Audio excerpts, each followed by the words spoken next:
this isn't on anyone's list of top 5 political issues or probably even top 10 political issues happening right now or at any time, really. But it's important to me, and it might be important to you, and you might just not realize it.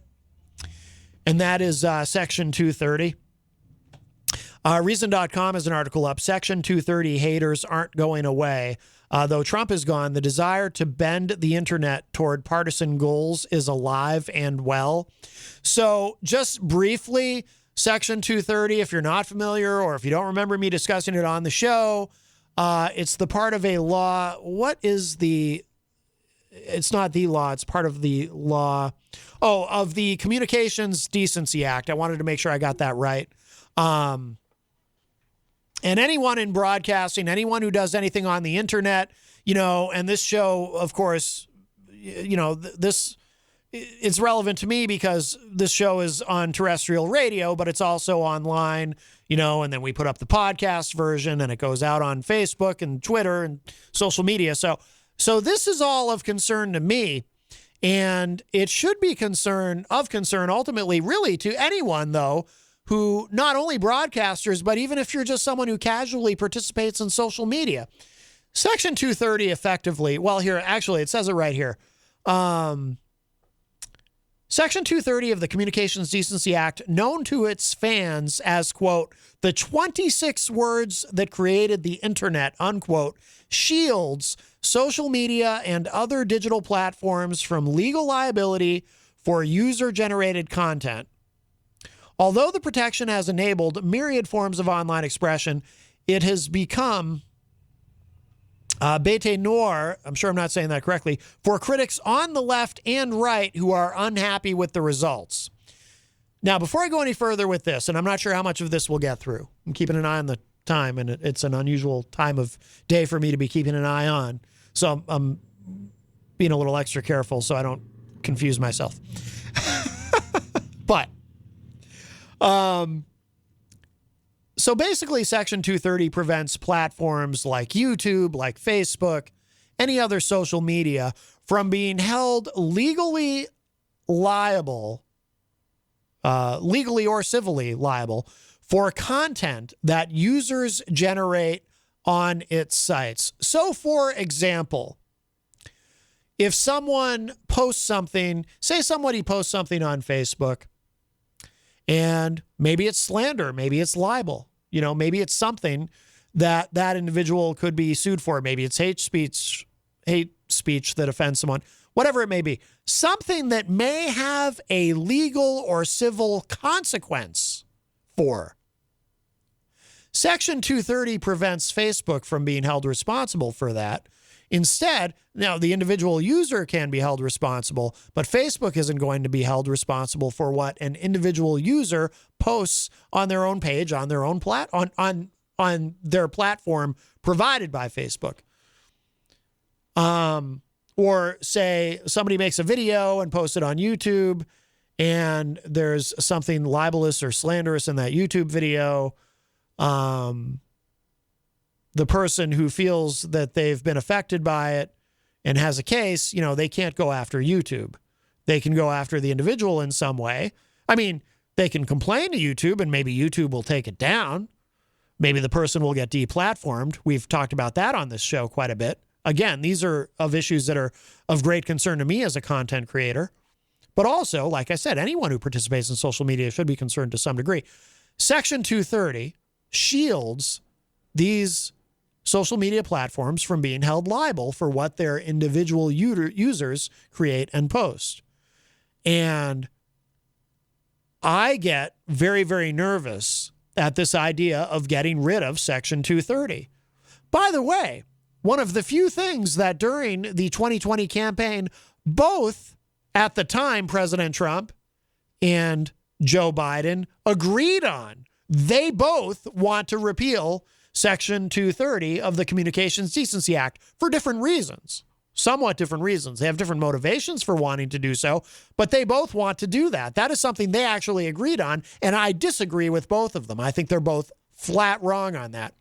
I think it's a nightmare, this idea that you're going to hold these social media platforms legally responsible for what their users post, I think is crazy.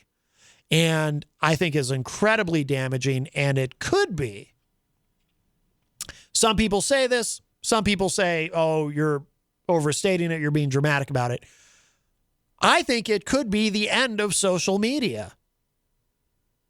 How do you provide a platform where the users generate the content, and you now, in order to keep your platform from being hauled into court every 5 minutes and being driven out of business, how do you, if you are that platform, now you're not only policing the content, which they already do, right? Platforms like Facebook and YouTube, they have a mechanism where you can report someone for hate speech or for slander or for whatever it is, right? So they can, so they're already, these companies are already policing these platforms, which I think is completely appropriate. And by the way, these companies have the right to deplatform whoever they want to. They're private companies. So if they decide they don't want you on their platform, they have every right to kick you off. Because sometimes, people get MAGA people will say, Facebook is censoring President Trump and they violated his First Amendment rights. No, they're a private company. Twitter's a private company. They can say, we don't want you on our platform. We don't think your content is appropriate. But how can these companies, if they are going to be held themselves directly responsible for user-generated content, they can't possibly police everything. And when you get into the zone of content that is policeable, if that is a word, to begin with, everybody has different ideas of what's offensive, what's not offensive, what's hate speech, what's not hate speech. What's politically correct, what's politically incorrect. Come on. You can't, these are not things that we can all agree on. So how are these social media platforms supposed to do that? It's an impossible task. You get rid of Section 230, you run the risk of running these companies out of business. And I think it's an incredibly dangerous thing to do. So getting back to the Reason.com article, people who oppose government regulation of online speech hoped Donald Trump's departure from the White House would take a repeal of Section 230 off the table, while President Joe Biden has said he favors repealing the law, and Vice President Kamala Harris has opposed it since her days as California's Attorney General, opposing Section 230. Section 230's most zealous critics were Trump and Senator Josh Hawley. Now that both men are standing atop much smaller soapboxes, it seemed possible that Congress would turn its attention elsewhere. No such luck. This is scary to me. No such luck. Between January and mid-March, 7 bills targeting Section 230 were introduced in the House or Senate, sponsored by a mix of Republicans and Democrats. The most ridiculous of these proposals is the Protecting Constitutional Rights from Online Platform Censorship Act. Oh, God. Sponsored by Representative Scott DeJarlis, a Republican of Tennessee. His bill would make it unlawful for web services to remove or restrict access to any content protected by the First Amendment. Facebook would have to permit hardcore pornography. YouTube would have to permit videos of beheadings. Web forums for dog lovers would have to permit long odes to cats or abortion or rutabagas. Understandably, the bill has gone nowhere since DeJarlis introduced it on January 4th. There's another one, the Curbing Abuse and Saving Expression in Technology Act. Sponsored by Representative Gregory Stube, Republican of Florida, errs in the opposite direction. Under this proposal, web services would lose Section 230 protection for allowing or facilitating any content deemed to be indecent, obscene, or otherwise harmful to minors unless the platform could somehow guarantee that no minor could ever access it. There's a little bit more to this, but look, there's also a broader concern that I have. Not only do I think that these other stupid ideas for these laws that both Democrats and Republicans are into. Hey, you know what? Let me say this. I'll say one nice thing about all this. At least it's a nonpartisan issue. Isn't that refreshing? Both Democrats and Republicans are working together to totally screw this up and get it all wrong. Isn't that's nice? Kumbaya, my lord. Isn't that great? Because it really takes two parties to ruin America, doesn't it? Okay, now I'm getting a little carried away, a little hyperbolic, but it might take both parties to destroy the internet. So there you go. Everybody work together to wreck this whole thing. But there's a broader issue here too. I get nervous. I get a chill that goes through me whenever I hear anybody in government, not even necessarily an elected person, but even unelected people in government, bureaucrats, talking about doing anything involving the internet. Like, I really want them to just keep their hands off of the internet, just in general. Like, leave it alone, unless you're doing something to improve it. Like, it's one thing, you'll hear these people talk about, well, we need to expand access to broadband. Yes, we do. Yes, we do. Absolutely. If you want to talk to me about, you have all these ideas to expand access to the internet and make sure that everybody in America has access to the internet because it's absolutely essential to be able to function in this country, great. You go do that. I will support you in that.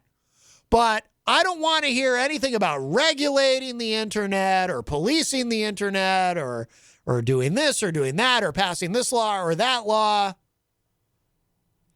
from anybody in Congress ever, or the president. Because here's the thing. And if you don't think there's a reason to be worried about this is putting aside Section 230, by the way. This is in a much larger sense. If you don't think there's any reason to be concerned about what our elected lawgivers and overlords are always, every year, trying to find some way to damage the internet, if you don't think there's any reason to be concerned, I can tell you how to get concerned. Go on YouTube. Go on YouTube and look up, say, Mark Zuckerberg from Facebook or Jack Dorsey from Twitter or any of these guys from big tech.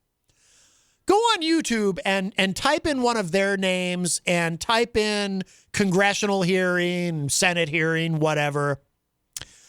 Go on YouTube and find video of one of these big tech people testifying in front of a committee in Congress. And pay close attention to the ridiculous, ignorant, absurd, bafflingly confused questions that our elected lawgivers and overlords ask of these people who are actually out there, who have actually, built the internet for us. And if you pay close attention to this, if you put yourself through the torture of this exercise, you will begin to realize immediately that we have people in Congress who make laws and regulations when it comes to the internet, when it comes to technology, who have no idea what they're doing, who have no clue. You watch, I promise you, you go on YouTube and you look up a Senate committee talking to Mark Zuckerberg of Facebook, and you listen to those questions they're asking him and the follow-up questions they ask, and you'll begin to realize that, not to be ageist, but 70 and 80-year-old people are trying to figure out how to make laws about stuff they don't have a clue about, which, by the way, is not uncommon for Congress in probably all aspects of American life, but especially when it comes to the internet and technology. I'm sorry. I don't want an 80-year-old man making decisions about how the internet works. I want them to. Here's what I want. I'll tell you what I want. I want a law that says, unless it has to do specifically with expanding access to the internet in this country, Congress shall make no law or regulation about anything on the internet ever again. I want a constitutional amendment that says they can't do anything to the internet. That's what I want. We must protect it. Because some of these people are really stupid and they will screw it up and they just haven't quite found a way to do it yet, but they're trying. They're actively trying. Don't believe me? It's right here in this article. It's right here in this article. These stupid laws these people are coming up with. The Curbing Abuse and Saving Expression in Technology Act. Oh, yeah. You know, there's so many words in there. I'm sure it's super helpful. I'm sure it's something that's going to make everything better, not worse. We have to keep these people away from our internet. I don't want 85-year-old Chuck Grassley from Iowa or whatever, one of those square states. I don't want him making decisions about technology and what goes on social media. Do you? I'm sure he's a very nice man, but I'm sorry. No. Sorry, Senator Grassley. You don't get to make these decisions. You don't get to vote on this. You don't get to ask questions about it. We go take a nap. Just stop. So I get very, very worried. You know, like the kooky things they come up with. Oh, and the tax it. Oh, they always want to tax it. They want to figure out new ways to tax the internet. Just stop. We don't need that. They've already kind of figured out ways to screw that up, but they're always trying to screw it up even more so that, you know, every financial transaction that ever happens online has some sort of tax attached to it. You know, there's people who want to do that, who think it would be great. Just keep your hands off of it, please. Rocky Huber in the chat says, anyone catch the Trump interview on the radio today? I did not. Rocky also says, I kind of do miss the mean tweets a little bit.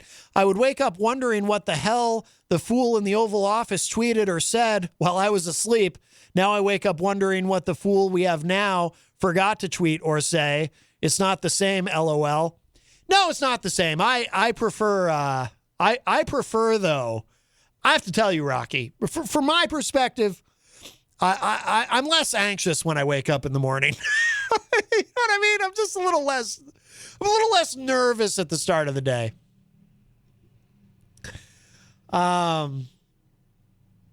Let's see. We're almost out of time, but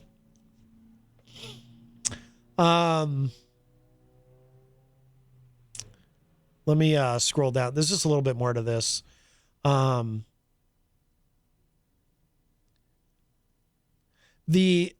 Here's another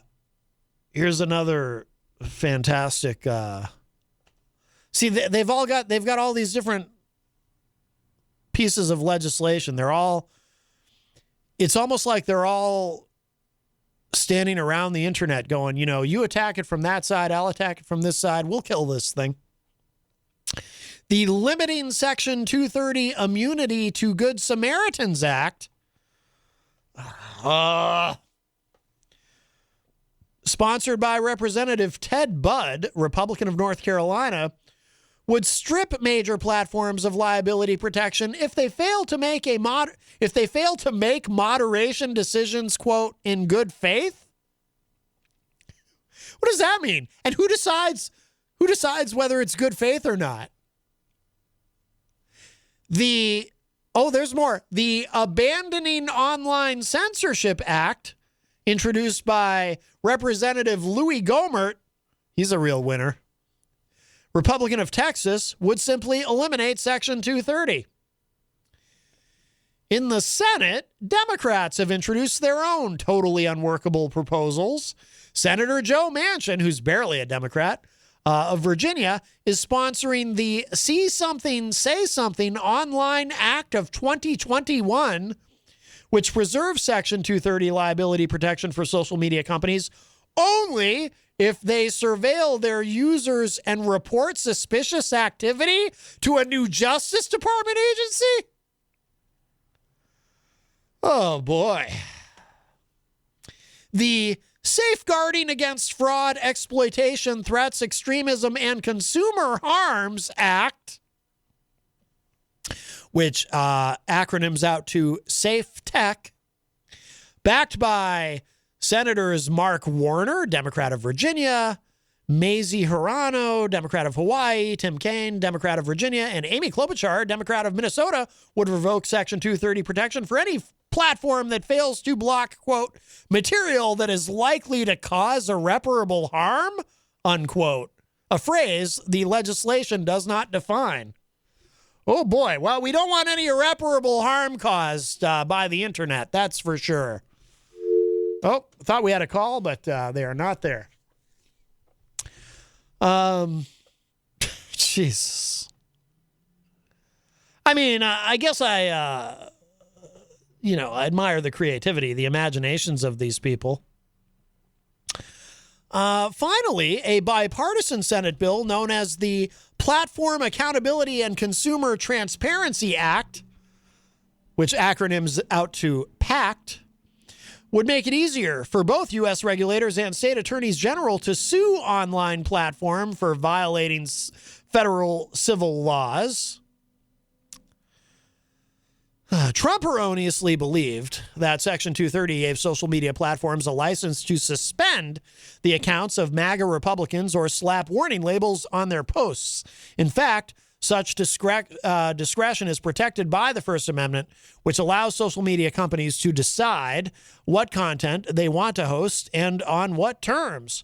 Hirono is equally wrong to blame Section 230 for, quote, civil rights and human rights violations, stalking and harassment, and wrongful death, unquote. All of those things remain illegal, and individuals responsible for them can still be held accountable under civil and criminal law. Trump may be gone, but the desire to bend the internet toward partisan goals is alive and well. This stuff freaks me out. It freaks me out. I remember, it was coming up on a decade ago now, but there was this, they wanted to have individual states started doing it, and maybe that's why this no longer comes up federally, but they wanted to, I don't remember who sponsored the bills, but they were trying to basically an internet sales tax. There would be a federal internet sales tax. So literally any purchase made on the internet would be subject to this federal tax. To their credit, both of our senators at the time, and again, this was maybe a little under a decade ago, both our senators at the time, Democrat Jeanne Shaheen and Republican Kelly Ayotte, they issued a rare bipartisan joint statement coming out against the internet sales tax. And a lot of others opposed it too. It was not particularly popular legislation, but it did go away. But then individual states started instituting, which is in some ways almost worse. And I say that from a perspective of someone who, one of the things my business does is online internet retail and shipping to different states in the country. And in fact, we have our new online selling platform we're going to be launching this summer, but I'm not going to promote that here, but other than just kind of mentioning it. But keep your eye on my social media for more details. Anyway, I just want them to keep their hands off the internet. I don't think I'm asking too much. Am I asking too much?